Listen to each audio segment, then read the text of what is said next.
Olá, seja bem-vindo ao Conexão Bíblica LF. Eu sou o Luciano Ferrari e hoje entramos em um dos livros mais profundos e às vezes incompreendidos do Pentateuco, o livro de Levíticos.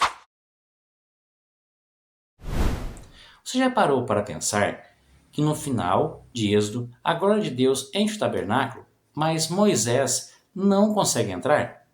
Existe uma barreira e é exatamente aqui que Levíticos começa a resolver o problema central da nossa fé. Como um homem pecador pode se aproximar de um Deus santo? Nesta aula, vamos entender que a santidade não é apenas um conceito abstrato, mas algo que envolve nosso espaço, nossas pessoas, nosso tempo e até o que colocamos na mesa. Vamos descobrir juntos o que significa o chamado de Deus: sede santos, porque eu sou santo. Prepare o seu material de anotação e vamos ao estudo. Então, dando continuidade ao nosso curso de Bibliologia, hoje nós vamos iniciarmos o livro de Levíticos, mais um livro aí do Pentateuco. Ele data em 1445 a 1444 a.C., a conexão narrativa dele. Êxodo termina com a glória de Deus enchendo o tabernáculo. Mas Moisés não podia entrar. Aí que entra Levíticos, que resolve esse problema. Como o homem pecador pode se aproximar de Deus? Ele responde essa questão. A geografia espiritual. Êxodo, Deus desce ao Sinai. Exterior à distância, né? Deus desce ao Sinai. Agora em Levítico, Deus fala da tenda da congregação. No interno, mais próximo. No interior, né? Mais próximo ali do povo. De onde vem o nome Levíticos? Tradição hebraica. Vaikra. Ele chamou ou convocou. A importância da primeira palavra. O termo denota um chamado específico de Deus para instruções sacerdotais. Então, essa é a tradução hebraica aí que ele chamou ou convocou. Tradição grega, Levítico, nome dado pelo tradutor da Septuaginta. Foca no Manual do Levitas, embora o livro seja direcionado a todo o povo. Tá? Então, aí temos aí a tradução grega também. Tá? Então, trouxe duas traduções para vocês aí do nome do livro. Teologia da Santidade, Kadosh. O conceito de santidade significa separado, cortado ou dedicado para uso exclusivo. Então, é separado. O padrão é o próprio Deus. Então, o próprio Deus dá o padrão para cada um ali se santificar. Sede santos, porque eu sou santo. A tríade da santidade de Levíticos. O espaço santo, pessoa santa e o tempo santo. Então vamos lá. Espaço santo. O tabernáculo é o mobiliário sagrado. Acesso ao lugar santíssimo é restrito. Então temos ali o espaço santo, que é o tabernáculo mesmo. Tá? A mobília que está ali, mobiliário, né, que está ali também é santo, é consagrado. Aí temos pessoas santas, a separação dos sacerdotes e levitas para o serviço. Então ali temos as pessoas, os levitas, Arão e seus filhos, né, seus descendentes, eles são separados ali para serem sacerdotes. E o chamado para o povo ser uma nação santa. E o próprio Deus chama a nação de Israel para ser santa. Tempo santo. O sábado e o calendário das 7 festas do Senhor. Então temos ali os tempos também que são santos. Sábado e as 7 festas, né, que está incluído ali em Levíticos, capítulo 23. Sistema de sacrifício, capítulo de 1 ao 7. O propósito da expiação. Palavra hebraica para esse termo é kippur. Significa cobertura ou perdão. Então, ali a expiação ele serve para cobrir ali significa cobertura ou perdão. Isso destaca, portanto, a natureza compassiva de Deus, misericórdia, né, que oferece um meio para o reparo da transgressão humana. É um meio que Deus ele criou para que a transgressão humana seja reparada. Os 5 sacrifícios principais. Temos ali os holocaustos, que é o capítulo 1, entrega total e voluntária de Deus a Deus, né? Entrega total e voluntária a Deus. O animal era totalmente consumido pelo fogo, então era o holocausto. Oferta de manjares, capítulo 2. Reconhecimento da bondade de Deus através dos frutos do trabalho, grão e azeite. Então, era ali o grão e azeite que era oferecido. Oferta de manjares. Oferta de paz e comunhão, capítulo 3. uma refeição celebrada na presença de Deus, simbolizando amizade e gratidão. Então, oferta de paz e comunhão. Capítulo 3. Temos mais duas ali, duas ofertas. Oferta pelo pecado e oferta pela culpa de reparação. Ou reparação, né? Oferta pelo pecado. Capítulo 4, verso 1 a 5, verso 13. Obrigatória para pecados não intencionais e purificação de impurezas rituais. Tocar em algo impuro, animais mortos. Então, se porventura algum israelita tocasse em algum animal morto, ele teria que fazer uma oferta pelo pecado, porque ele estava impuro. Contaminação por fluxo ou doenças de pele. E fazer um juramento precipitado se esquecer dele. Então, esse também era um pecado para com Deus. Então, teria que se fazer ali uma oferta para o pecado. Oferta pela culpa e reparação, capítulo 5, verso 14 a 6 ao 7. Focada na restituição por danos cometidos contra Deus ou contra o próximo. Então, qualquer algo ali que fosse um dano contra Deus ou contra o próximo, teria que fazer a oferta pela culpa e reparação. A lei dos sacerdotes, capítulo 6, verso 8 a capítulo 7, verso 38. A manutenção do fogo sagrado. O fogo sobre o altar deveria arder continuamente e nunca se apagar. Levíticos 6, 12 ou 13. Isso simbolizava a proteção constante para a adoração e a intercessão. Então, o fogo não poderia se apagar. O manuseio do que é santo. Instruções rigorosas sobre a pureza é necessária para tocar nas ofertas. Então, tinha que ter todo ali uma preparação antes. O que se tocava no sacrifício tornava-se santo, exigindo reverência absoluta do serviço sacerdotal. Então, o sacerdote ele tinha que estar preparado para estar oferecendo ali esta oferta de sacrifício. Direito e o sustento. Definição das partes das ofertas. Destinada a sustento de Arão e seus filhos. Então, uma parte da oferta era destinada ao sustento de Arão e sua família. Estabelece o princípio de que aqueles que servem ao altar vivem do que é oferecido no altar. Então, ali temos ali Arão sendo sustentado pelas ofertas. E sua família também, né? Consagração do sacerdote. A ordenação de Arão e seus filhos. Capítulo 8. Baseado na instrução de Êxodo 29, então, lá se a gente voltar em Êxodo 29, ele dá toda a instrução de como seria essa consagração, de quem seria, como seria, né? E, através disso, Moisés ali, ele faz essa consagração dos sacerdotes, que no caso, Arão e seus filhos. Elementos-chave. Lavagem com água, que é a purificação, eles eram lavados, se tomavam banho, né, com água, para purificar. Vestiduras sagradas, glória e ornamentos. Tinha vestiduras específicas. A unção com óleo, capacitação do Espírito. Então, eles se lavavam, tinham vestidura consagrada e eram ungidos com óleo, para ser capacitado pelo Espírito. O sangue na orelha, polegar e artério. Levíticos 8, verso 23 e 24. Simbolizava que todo o corpo do sacerdote, o que lhe ouve, que no caso a orelha, colocar o sangue na orelha, na ponta da orelha, né? O que ele faz no polegar e por onde ele anda, o artelho, deveria ser consagrado. Então, o que ele ouve, o que ele faz e onde ele anda, tinha que ser consagrado a Deus. Início do culto, capítulo 9. Arão oferece sacrifício por si mesmo e pelo povo. Então, isso inicia ali o culto a Deus. A aprovação divina, Levíticos 9, 23 e 24. A glória do Senhor aparece e o fogo cai do céu. Então, ali Deus ele faz-se presente ali e mostra através de sua presença, através de cair fogo do céu.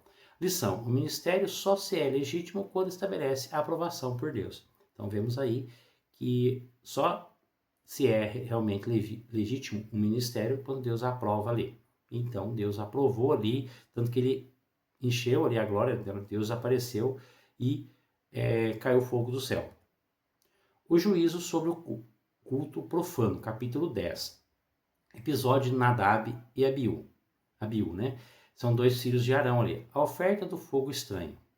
O fogo não proveniente do altar, do holocausto ou incenso oferecido fora do templo, modo ordenado. Então, o que acontece? Deus já tinha dado ali toda a instrução de como seria as ofertas, Tudo que fosse trazido ali tinha que ser no tempo certo, na hora certa. E o que era para ser trazido era o correto. Então, ali vemos dois jovens, filhos de Arão, trazendo algo ali para Deus que não era no tempo certo. Talvez poderia ser que eles não estavam purificados também, não tinham sido purificados.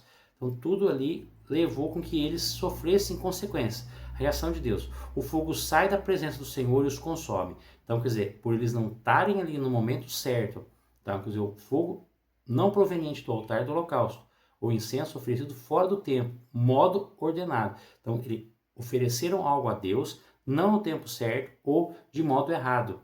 Fez com que eles sofressem isso e fossem consumidos naquele momento. Defesa da santidade.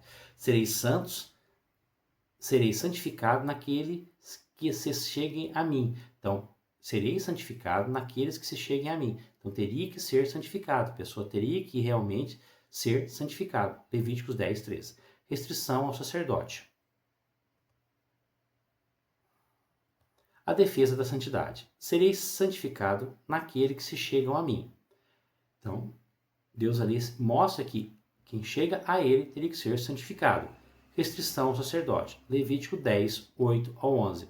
Proibição de vinho e bebida forte ao entrar na tenda. Então não se podia bebida forte ou vinho ali para entrar na tenda, para que se pudessem ter discernimento entre o santo e o profano. Então Deus ali dá uma ordem ali que não, o sacerdote não poderia beber bebida forte ou vinho. Santidade na dieta. Animais limpos e imundos. Capítulo 11. Então Deus ele também dá ali uma dieta para o povo. Tá? O que poderia ser comido e o que não poderia ser comido. Animais terrestres. Levíticos 11, verso 3 e 8. Critério duplo. Deve ter o casco completamente fendido, dividido em dois, e ruminar, regurgitar o alimento. Então eles teriam que ter, no caso ali, critério duplo, o animal terrestre ser o casco dividido em dois e ruminar, quer dizer, voltar, regurgitar o alimento. Exemplo de exclusão, o camelo rumina, mas não tem casco fendido, então o camelo não poderia. O porco tem casco fendido, mas não rumina, ele não regurgita o alimento, tá? Então não poderia. Significado, equilíbrio entre a aparência externa, casco, e o processo interno de ruminação. Então, o animal teria que ter o casco fendido, aparência externa, e ruminar também, que é o processo interno. Criaturas aquáticas, Levíticos 11, 9 ou 12. Critério duplo, duplo também, deve possuir barbatanas e escamas. Tá? Então, o animal aquático ele teria que ter as duas, barbatana e escamas. Proibição, moluscos, crustáceos e peixes sem escamas, como o bagre. Então, o bagre não poderia porque ele não tem escama. Tudo que não possui esses dois critérios é considerado abominação. Então, não poderia se comer. Aves e criaturas aladas, que voam, né? Aves. Não há critério biológico claro, mas uma lista de 20 aves proibidas, geralmente aves de rapinas, necrófagas e noturnas. Necrófagas seria aves que comem animal morto. Insetos. A regra geral é a proibição, exceto os que possuem pernas articuladas para saltar. Exemplo, gafanhoto e lagosta. Tá? Conceito de contaminação por contato. Não era apenas proibido comer, mas cadáveres desses animais tornavam os israelitas impuros. Então, temos ali, Deus ali deu ali a ordem para que os israelitas não comessem determinados animais terrestres, determinados aquáticos, animais que voam, as aves, né, e alados, mas também deu uma ordem para que eles não se contaminassem através do contato, de colocarem a mão ou se esbarrarem ou entrarem em contato com o animal morto, que os israelitas tornavam-se impuros. Utensílios de barro que se tocassem do cadáver deveriam ser quebrados. Utensílios de madeira ou metal deveriam ser lavados. Então, até os utensílios tinham sua preparação. Se fosse de barro, quebrava. Se fosse de madeiras, né, ou metais, eles deveriam ser lavados. Fundamentação teológica. Levíticos 11, 44 e 47. O porquê? Diferenciar o santo do profano e o imundo do limpo. Então, era para que os israelitas conseguissem identificar ou diferenciar o que era profano, o que era santo. Dieta funcionava como um muro de separação entre Israel e a nação pagã, entre as nações pagãs, né? Reforçando a santidade de cada refeição, porque a nação pagã, e eles comiam, faziam coisas assim que Levítico proíbe. Mas Israel seria a diferença. Critério de distinção entre animais limpos e imundos. Terrestre. Então, quis criar para vocês aqui uma tabelinha para que se tornar mais fácil para vocês entenderem. Os animais terrestres. Casco fendido e que ruminam. Exemplo de proibição. Porco, camelo e coelho. Aquáticos. Tem que ter barbatanas e escamas. O camarão, o polvo, o tubarão eram proibidos. Os alados. Não ser rapina. Dietas não necrófagas. Urubu, proibido. Morcego e águia. Então, esses aqui eram proibidos. Tá? Então, a gente viu aí a dieta dos israelitas. Tá? E com o resumo agora do que a gente vimos hoje, o caminho da aproximação, Levíticos 1 a 11, a necessidade da expiação, capítulo 1, verso 7, o pecado gera separação, mas Deus, em sua compaixão, providencia o sacrifício como cobertura, para restaurar a comunhão. Então, necessidade da expiação, a mediação do sacerdócio, capítulo 8, tá, ao 10.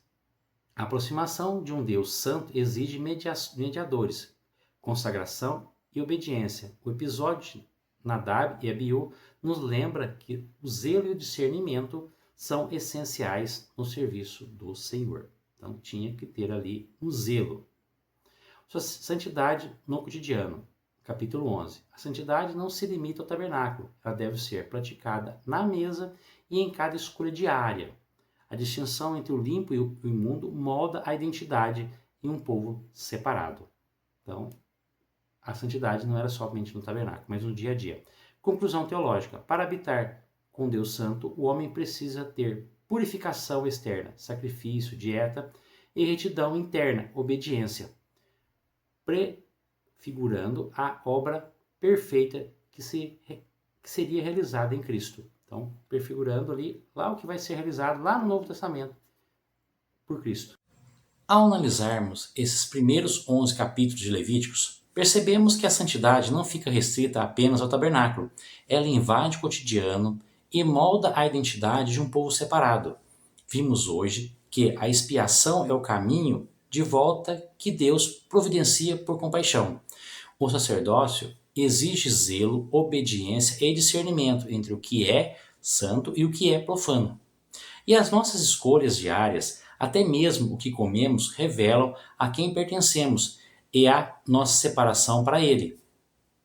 Tudo o que estudamos, os sacrifícios e as leis de purezas, aponta para a obra perfeita de Cristo e o nosso meio definitivo de purificação e acesso ao Pai. Essa aula foi edificante para você? Peça e compartilhe esse vídeo nos seus grupos de estudo e com seus amigos. Ajudar a espalhar esse conteúdo é uma forma de honrar o ensino da palavra. Não se esqueça também de deixar seu like, se inscrever e comentar o que mais te surpreendeu no estudo de hoje. Eu sou Luciano Ferrari e este é o Conexão Bíblica LF e nos vemos na próxima aula. Que o Senhor te abençoe.